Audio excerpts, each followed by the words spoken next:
The Wolf and the Seven Little Kids. There was once upon a time an old goat who had 7 little kids and loved them with all the love of a mother for her children. One day she wanted to go into the forest and fetch some food. So she called all 7 to her and said, "Dear children, I have to go into the forest.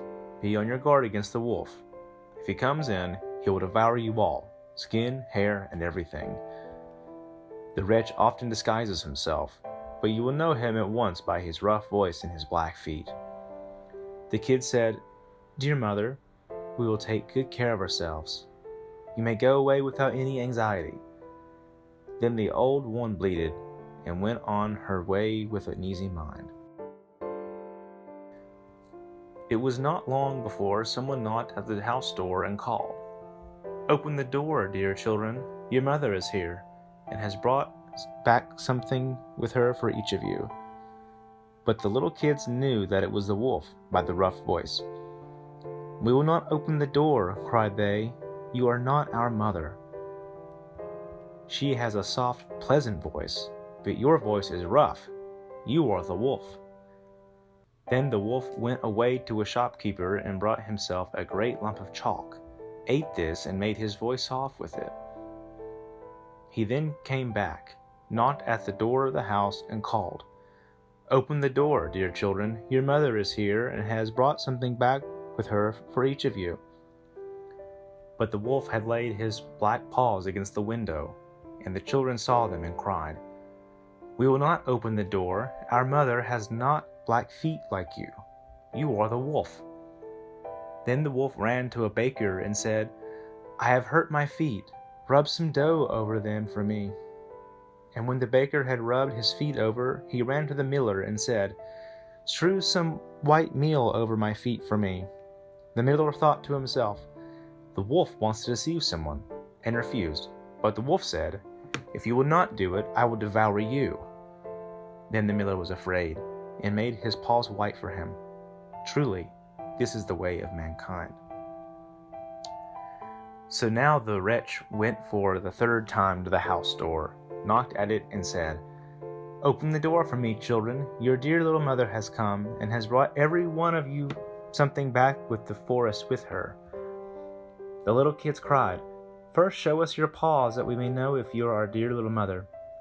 Then he put his paws in through the window, and when the kids saw that they were white, they believed all he said was true and opened the door. But who should come in but the wolf? They were terrified and wanted to hide themselves. One sprang under the table, the second into the bed, the third into the stove, the fourth into the kitchen, the fifth into the cupboard, the sixth under the washing bowl, and the 7th into the clock case. But the wolf found them all, and used no great ceremony. One after the other he devoured them down his throat. The youngest, who was in the clock case, was the only one he did not find. When the wolf had satisfied his appetite, he took himself off, laid himself under a tree in the green meadow outside, and began to sleep. Soon afterwards the old goat came home again from the forest. Ah, what a sight she saw there! The house door stood wide open. The table, chairs, and benches were thrown down, the washing bowl lay broken to pieces, and the quilts and pillows were pulled over off the bed. She sought her children, but they were nowhere to be found. She called them one after another by name, but no one answered. At last, when she came to the youngest, a soft voice cried, "Dear mother, I am in the clock case." She took the kid out and told her that the wolf had come and eaten all the others. Then you may imagine how she wept over her poor children. At length in her grief she went out, and the youngest kid ran with her. When they came to the meadow, there lay the wolf by the tree and snored so loud that the branches shook. She looked at him on every side and saw that something was moving and struggled in his gorged belly. "Ah, heavens," she said, "it is possible that my poor children, whom he has swallowed down for supper, can be still alive?" Then the kid had to run home and fetch scissors and a needle and thread, and the goat cut open the monster's stomach, and hardly had she made one cut than one little kid thrust its head out, and when she cut farther, all 6 sprang out, one after another, and were all still alive, and had suffered no injury whatsoever, for his greediness the monster had swallowed them down whole. What rejoicing there was! They embraced their dear mother, and jumped like a tailor at his wedding. The mother, however, said, "Now go and look for some big stones, and we will fill the wicked beast's stomach with them while he was asleep." Then the 7 kids dragged the stones thither with all speed, and put as many of them into his stomach as they could get in. And the mother sewed him up again in the greatest haste, so that he was not aware of anything, and never once stirred. When the wolf at length had had his fill of sleep, he got on his legs, and as the stone in his stomach made him very thirsty, he wanted to go to a well to drink.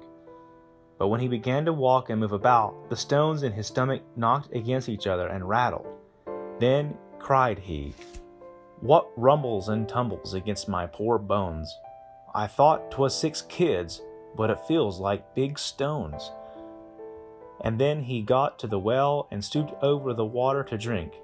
The heavy stones made him fall in, and he drowned miserably.